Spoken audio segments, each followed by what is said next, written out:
Muy buenas tardes, amados hermanos y amigos. Que el Señor les continúe bendiciendo de una manera muy especial en este día tan hermoso que hizo el Señor. Dice que este es el día que hizo el Señor para que nosotros nos gocemos y nos alegremos en Él. Y eso es lo que hemos estado haciendo durante todo este día. Hoy es domingo 11 de octubre del año 2020, el año de plenitud divina en el que moramos bajo la gloria de nuestro Dios. Así que quiero en esta tarde darle la más cordial bienvenida en el nombre precioso de nuestro Señor Jesucristo para continuar con nuestro estudio del libro de los Hechos del Espíritu Santo.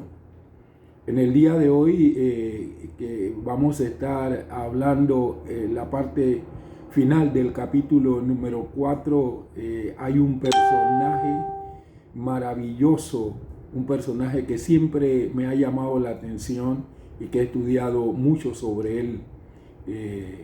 Él llegó a ser un creyente normal de la iglesia de Jerusalén y luego fue aumentando, se notó en medio de la iglesia su generosidad y después él llegó a ser un ministro del Señor Jesucristo muy destacado en lo que tiene que ver con las misiones internacionales que llevó la iglesia en el primer siglo. Así que vamos a tener una palabra de oración para empezar nuestro estudio en este día. Señor, muchísimas gracias en el nombre de Jesús, porque a través de tu bondad, tu gracia, tu misericordia y tu amor nos permites estar en esta tarde delante de ti para seguir el estudio del libro de los Hechos del Espíritu Santo. Abrimos nuestro corazón para que tú puedas depositar tu revelación en él. Y de antemano nosotros sabemos que esa revelación tuya nos va a edificar y nos va a fortalecer en nuestro ser interior. Además de adquirir un conocimiento de las Sagradas Escrituras, como dijo nuestro Señor Jesucristo, que ellas son las que dan testimonio de Él. Queremos que tu palabra nos dé testimonio vivo de la única esperanza que tenemos nosotros, que es nuestro Señor Salvador y Redentor Jesucristo. Padre, muchas gracias por todo lo que tú hagas con cada una de nuestras vidas en esta tarde, en el nombre precioso de nuestro Señor Jesucristo. Amén y amén. Bien, amados hermanos, hoy les presento el tema la generosidad de la iglesia. Los hermanos de la iglesia de Jerusalén, como resultado de la necesidad que había en medio de ellos, dice la palabra que comenzaron a compartir entre sí sus bienes terrenales. Aparentemente los apóstoles supervisaban toda la operación. Lucas menciona especialmente que Bernabé, que más tarde trabajara con Pablo, fue uno de los hombres involucrados en la venta de propiedades y en traer el dinero a los apóstoles. Bernabé, su nombre era José, era un respetado líder de la iglesia, levita de nacimiento, miembro de la tribu judía que cumplía deberes en el templo. Pero su familia se mudó a Chipre, de ahí que no servían en el templo, así que al estar él en Jerusalén, aunque era de la tribu de Leví, no podía servir en el templo porque había nacido en Chipre. Bernabé era un alentador, como muestra su apodo, hijo de consolación, y uno de los que más influyó en los primeros días del cristianismo. Todo grupo necesita un animador, porque tarde o temprano cada persona necesita estímulo. Sin embargo, a menudo el valor del estímulo se pasa por alto debido a que tiende a ser privado antes que público. Está probado, amados hermanos y hermanas, la gente necesita estímulo cuando siente la soledad con mayor intensidad. Un hombre llamado José era también notable en su forma de estimular, que fue una gran ayuda para todos y se ganó el apodo de hijo de consolación o Bernabé de los cristianos en Jerusalén. Bernabé estuvo siempre dispuesto a estimular y fue una gran ayuda a la gente que lo rodeaba. Es interesante notar que Bernabé, donde quiera que estimulaba a los cristianos, grupos de inconversos se convertían en creyentes. Tenía un ministerio muy fuerte, era atrayente, era algo así como a primera vista un amigo, y cuando lo veían la gente sentía muchísima confianza hacia él. Este hombre fue uno de los primeros en vender sus posesiones para ayudar a los cristianos en Jerusalén. El primero en viajar con Pablo como miembro del equipo misionero. Ocupaciones que muestran la palabra de Dios con relación a este líder. Bernabé fue misionero, maestro, profeta, apóstol, pese a que no fue uno de los 12 originales. El doctor Lucas hizo mención de la gran ayuda que ofreció su liderazgo en la primera iglesia gentil en Antioquía, como dice la palabra del Señor en Hechos capítulo número 11, versículos 23 y 24. Hablando de Bernabé, dice, cuando llegó y vio la gracia de Dios, se regocijó y exhortó a todos a que con propósito de corazón permaneciesen fieles al Señor, porque era varón bueno y lleno del Espíritu Santo y de fe, y una gran multitud fue agregada al Señor. Ahora noten qué característica tenía este líder de la iglesia. Era un varón bueno. Cuando Lucas nos refiere de que era bueno, así mismo la gente percibía la bondad de Bernabé, y lleno del Espíritu Santo y de fe. Estas tres características en los creyentes la que hace que las multitudes sean agregadas a la iglesia, porque el Señor las agrega cuando hay bondad en los creyentes, cuando somos llenos del Espíritu Santo y de fe. En mi disertación del día de hoy voy a tocar dos puntos esenciales. Primero, generosidad sin límites. Y el segundo, un hermoso ejemplo. Vamos a ver este primer punto, generosidad sin límite. Está basado en Hechos capítulo 4, versículos 34 y 35. Dice la palabra del Señor: no había pues ningún necesitado entre ellos, porque todos los que eran propietarios de terrenos o casa los vendían, traían el precio de lo vendido y lo ponían a los pies de los apóstoles, y era repartido a cada uno según tenía necesidad. Después de recordarnos la unidad espiritual de la iglesia, el libro de los Hechos procede a decirnos de qué manera fue que a ninguno le faltaba nada. Aquellos que tenían propiedades o tierra las vendían y traían el dinero a un fondo administrado por los apóstoles. La construcción gramatical griega no indica ni insinúa que se vendieron todas las propiedades o que se hizo todo de una vez. De vez en cuando alguien vendía una propiedad. Los apóstoles entonces procedían a distribuir el dinero según las necesidades. Al parecer, este fondo era el mismo fondo con el que ayudaban a las viudas. Al dar limosna no era una nueva institución. Muchísimo antes de que fuese practicada en la iglesia primitiva, existían disposiciones en el Antiguo Testamento para el cuidado de los necesitados. O sea, Dios siempre ha puesto sus ojos sobre los necesitados. No solamente en el Nuevo Testamento, ya desde el Antiguo Testamento el Señor venía dando en el libro de la ley las instrucciones para que el pueblo de Israel pudiera ayudar a los pobres, a la viuda, pudiera ayudar a los extranjeros. Miren lo que nos dice la palabra del Señor en Levítico, capítulo 19, versículos 9 y 10. Cuando sieguen la mies de su tierra, no segarás hasta el último rincón de tu campo, ni recogerás las espigas en tu campo segado.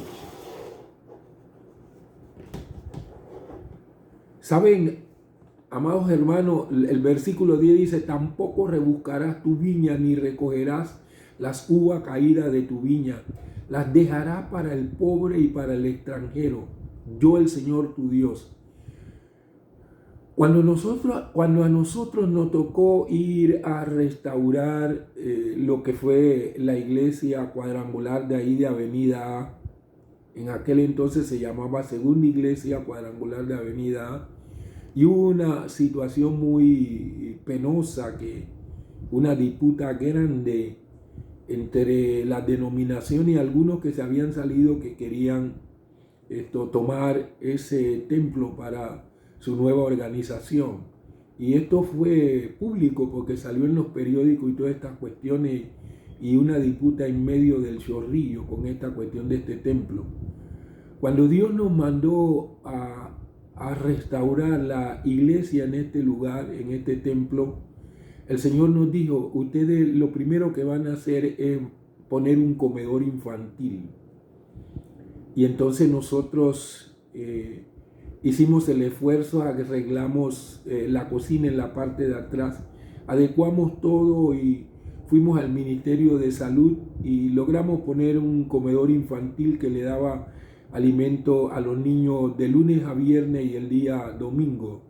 Eso empezó desde 1994 y duró durante 10 años consecutivos, en el que nosotros le estuvimos dando comida a los niños. Luego, después de eso, vinieron otros comedores, como el comedor de Fátima, el comedor que está allí al lado donde era la escuela práctica de comercio, un comedor en Santana, y entonces nosotros decidimos hacer otras cosas hasta que en el futuro el Señor nos permita remodelar el templo como Él nos lo mostró, porque en ese templo que Él nos mostró hay una parte donde va a estar un comedor que nosotros vamos a seguir haciendo la labor social. Ese comedor fue una grandísima bendición. Nosotros tenemos testimonio de lo que es la generosidad, porque en un principio, cuando llegaban ahí al comedor niños que sus padres estaban en la cárcel, y qué tremenda bendición el que ellos no tenían que preocuparse, porque aunque estaban en la cárcel, sus hijos estaban acá comiendo cada día.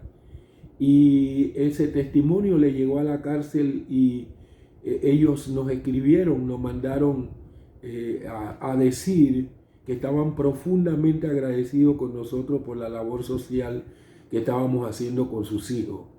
Mire, de ahí en adelante, la Iglesia Ministerio de Restauración se ganó el respeto en el Chorrillo. O sea, la gente en el Chorrillo se dio cuenta que nosotros no habíamos llegado a ese lugar para tratar de sacarle la plata a la gente, sino más bien lo que nosotros queríamos hacer era compartir con ellos lo que el Señor nos había dado.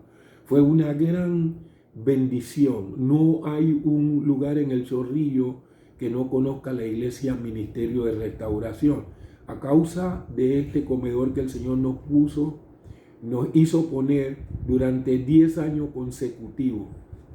En principio, solamente recibimos la ayuda de la cooperativa Vida Abundante, que nos ayudó con algunos equipos y cuestiones, equipar lo que era la cuestión de la cocina. Y dos donaciones recibimos nosotros en todo ese tiempo. Sabe que eso fue producto de fondos de la congregación, más un fondo especial que nosotros teníamos de donaciones de los mismos, de nosotros mismos. Teníamos una ofrenda que se llamaba ofrenda pro comedor, y nosotros, al ver lo que el Señor estaba haciendo, estuvimos muy motivados. No hubo hermano que no participara en dar para este comedor. Entonces la generosidad es algo maravilloso, y el Señor nos permitió ser partícipe de esto con el comedor que nosotros tuvimos allí.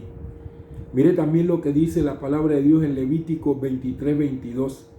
Y cuando cieguen la mies de su tierra, no segarás hasta el último rincón de tu campo, ni recogerás las espigas en tu campo segado. Las dejarás para que el pobre y las dejarás para el pobre y el extranjero. Yo, el Señor tu Dios. Y tenemos el caso entonces cuando Ruth regresó con Noemí de Moab y llegaron a Jerusalén, como ella, por esto que había establecido el Señor, pudo comenzar a conseguir el sustento para ella y para su suegra Noemí. Ruth capítulo 2 versículo 2 dice: y Ruth la moabita dijo a Noemí: permíteme ir al campo para recoger espiga tras aquel ante cuyos ojos yo hallé gracia.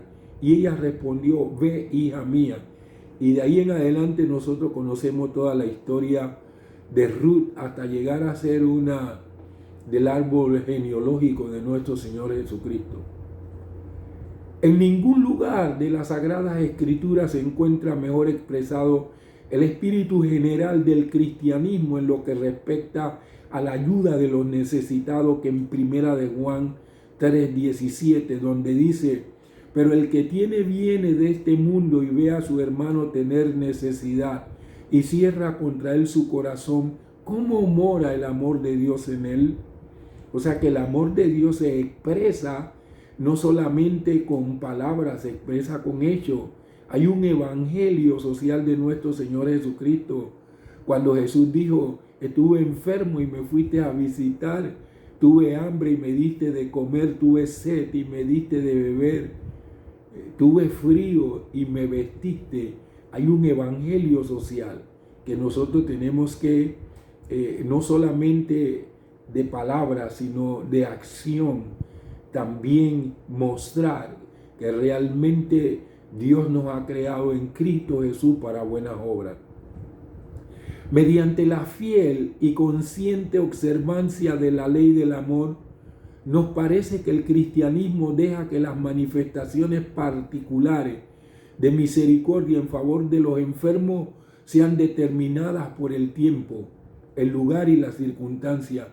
Y no podemos suponer que una religión entre cuyos principios figura la declaración de que si alguno no quiere trabajar, tampoco coma, como dice Segunda de Tesalonicenses 3:10.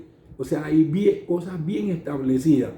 Debemos ayudar a los que realmente están necesitados, pero hay algunos vivos que en realidad no quieren trabajar, sino que quieren vivir de los demás. Entonces la palabra del Señor es bien clara en decir: aquellos que andan en esa forma, si no trabajan, que no coman. Si tienen la oportunidad de trabajar y no quieren, sino que quieren es pedir, entonces la palabra de Dios dice que si no trabajan, que tampoco coman. Pero que si hay verdaderamente necesitados, entonces nosotros nos acordemos de ellos. Entonces, tampoco coma, dice la palabra de Dios, porque puede autorizar una indiscriminada distribución de limosna o se proponga estimular a las multitudes de mendigos.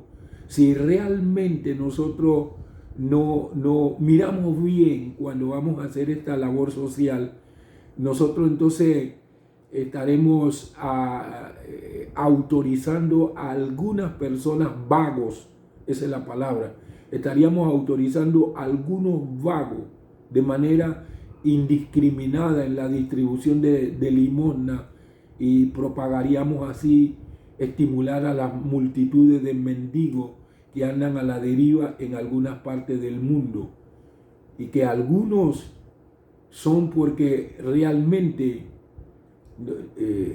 no han ordenado su vida delante del Señor. Otros porque realmente su situación de pobreza no le permite el sustento diario.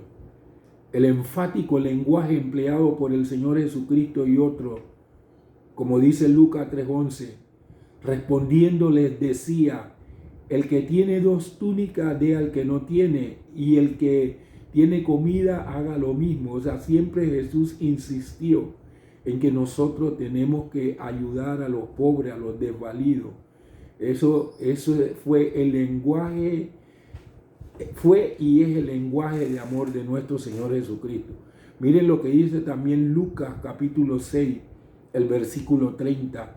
A cualquiera que te pida, dale, y al que tome lo que es tuyo, no se lo vuelvas a pedir. Mateo 6:1. Guárdense de hacer su justicia delante de los hombres para ser visto por ellos. De lo contrario, no tendrán recompensa de su Padre que está en los cielos.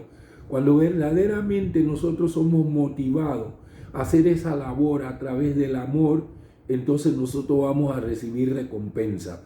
Si lo hacemos para que otros nos vean y nos alaben, entonces no habrá recompensa. O sea, la recompensa tiene que ver mucho con la motivación que nosotros tengamos. Si nosotros lo hacemos por amor, siempre Dios nos suplirá de manera especial para que nosotros podamos seguir desarrollando esa labor.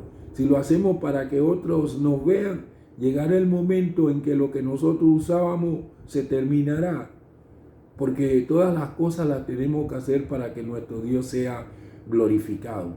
Miren lo que dice Hechos 9:36. Entonces había en Jope cierta discípula llamada Tabita, que traducido es Dorcas. Ella estaba llena de buenas obras y de actos de misericordia que hacía. Ese era el fluir que había en esta discípula. Qué tremendo, de Jope. Todos estos pasajes tienen el propósito de poner en vigor el deber general de prestar ayuda al indigente y al que sufre, mientras que la ausencia de ostentación que aconsejó el Salvador con relación al dar limosna tenía por objeto corregir verdaderos abusos y colocar aquella práctica en armonía con el espíritu del Evangelio. Esta solicitud por las necesidades de los hermanos continuó siendo la característica de la iglesia del primer siglo. Todos reconocían que lo que tenían procedía del Señor.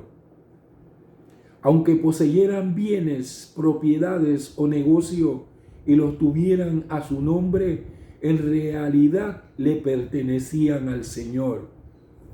No arrojaban de sí lo que poseían, pero tampoco se apegaban a ello.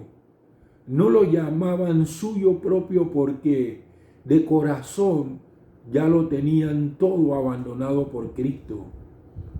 Lo único verdaderamente propio de cada uno de nosotros es el pecado. Todo lo demás le pertenece a Dios. Por eso estaban también dispuestos a desprenderse de todo en favor de los necesitados. Los que tenían grandes posesiones no pensaban en acumularlas, sino en repartirlas. El gran motivo de todas las riñas y las guerras es apegarse a lo propio y codiciar lo ajeno. Eran simplemente administradores, comprometidos a sacar el mejor provecho de sus bienes para el Señor y para su gloria. Reconocían también a la iglesia como el cuerpo de Cristo y se les instó a que compartieran la solicitud del Señor por todos aquellos por quienes Cristo murió. De manera que se les animó a que hicieran bien, especialmente a los de la familia de la fe, como dice Gálatas 6:10. Amados hermanos y hermanas, la historia eclesiástica demuestra asimismo que una buena parte de la obra de los diáconos continuó siendo el cuidado de los pobres y la distribución de ayuda a los necesitados. Nuestras iglesias deben tener su parte social. No debemos tratar de nada más como quitarle o pedirle ayuda a los hermanos para hacer que vayan mucho más allá de donde pueden, si realmente nosotros no estamos dispuestos a compartir todas estas cosas con lo que necesitan. Realmente el cristianismo es demostrado a través del amor. Por eso es que Efesios capítulo 2 dice que nosotros hemos sido creados en Cristo Jesús para buena obra. Ya no somos los mismos de antes. Nuestro corazón debe latir por hacer buenas obras que podamos ayudar a lo que realmente necesitan. Vamos al segundo punto, un hermoso ejemplo. Está basado en Hechos capítulo 4, versículos 36 y 37, que dice de la siguiente manera: entonces José, quien por los apóstoles era llamado Bernabé, que significa hijo de consolación, y quien era levita natural de Chipre, como tenía un campo, lo vendió, trajo el dinero y lo puso a los pies de los apóstoles. Y aquí empieza la historia de un gran hombre de Dios. Como un ejemplo de hermosa generosidad cristiana, la Biblia nos presenta a un creyente llamado José. Como José era un hombre común, los apóstoles le pusieron el sobrenombre de Bernabé. El comentarista de Freud nos dice que era práctica común entre los judíos en su trato con los gentiles el cambiarse de nombre. Por esta razón, Pablo cambió su nombre hebreo Saulo a la forma romana Pablo. En esta oportunidad, Bernabé fue el nombre que se le dio a José. Este nombre le fue dado por los apóstoles como honrosa distinción. No sabemos cuándo fue que los apóstoles le dieron a José este nuevo nombre.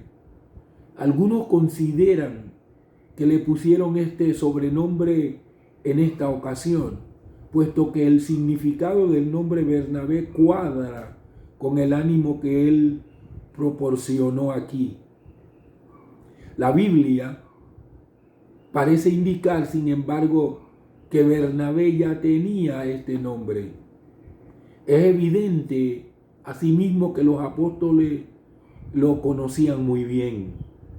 Además, puesto que se le denominaba apóstol, como dice Hechos 14:14, tal vez Bernabé llenaba los requisitos de un apóstol en la misma forma que lo hizo Matías, como vemos en Hechos capítulo número 1, versos 21, 22 y 26, que la palabra de Dios dice así: por tanto, de estos hombres que han estado junto con nosotros todo el tiempo que el Señor Jesús entraba y salía entre nosotros, hay padres de la iglesia que opinan que Bernabé era uno de los 120 y que tuvo la oportunidad de andar todos los 3 años y medio siguiendo al Señor Jesucristo.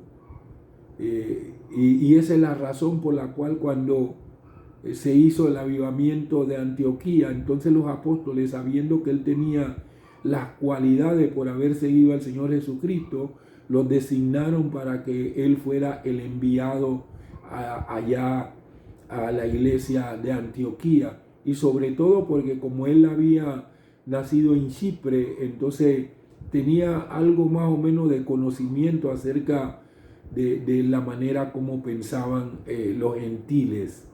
El verso 22 dice: comenzando desde el bautismo de Juan hasta el día en que fue tomado de nosotros y recibido arriba, es preciso que uno sea con nosotros testigo de su resurrección. Echaron suerte sobre ellos y la suerte cayó sobre Matías, quien fue contado con los 11 apóstoles. la suerte pudo haber caído en otros también que tuvieron las mismas características de Matías. Entonces se dice que Bernabé formaba parte de estos que fueron discípulos de los 120. Es decir, Bernabé debe haber sido un seguidor de Jesús durante gran parte del ministerio terrenal del Maestro. Debe de haber sido testigo del Cristo resucitado y probablemente fue uno de los 120 que recibió el Espíritu Santo el día de Pentecostés. Parece entonces que a Bernabé se le dio este nuevo nombre poco después de Pentecostés, cuando el Espíritu Santo comenzó a usarlo para la manifestación del don de la profecía, especialmente en la exhortación. Bernabé había nacido en Chipre, una isla importante a unos 65 kilómetros de la costa del Asia Menor, famosa por el cobre. Tenía allí una valiosa propiedad que vendió, entregando el valor total a la iglesia. Quizás se le preste atención especial aquí a Bernabé, porque Dios continuaría usándole y desea que nosotros nos demos cuenta qué clase de hombre Él quiere emplear en su servicio. Observamos también que aunque Bernabé tenía un ministerio mediante los dones del Espíritu Santo, no se detuvo allí. Sentía un verdadero amor por el pueblo y solicitud en lo que respecta al ministerio del hombre completo. En otras palabras, amados hermanos, este fue un hombre que nos dejó un ejemplo maravilloso de cómo nosotros podemos progresar hasta llegar a hacer lo que el Señor quiere que nosotros seamos. Bernabé nos enseña a nosotros que podemos ser útiles para la honra y gloria de nuestro Dios. Padre, muchísimas gracias en el nombre precioso de nuestro Señor Jesús por este tiempo. Te damos la honra y la gloria en el nombre precioso de nuestro Señor Jesucristo, y queremos que esas cualidades que tuvo Bernabé nosotros la podamos tener por la trascendencia de tu maravilloso y santo Espíritu en nuestras vidas. Nos encomendamos a ti para que hagas con nosotros un instrumento útil y santificado como lo hiciste con Bernabé. En el nombre de Cristo Jesús. Amén. Amados hermanos, que el Señor les continúe bendiciendo de una manera especial, y espero estar con ustedes el próximo jueves, si así el Señor lo permite. Dios les bendiga. Salud.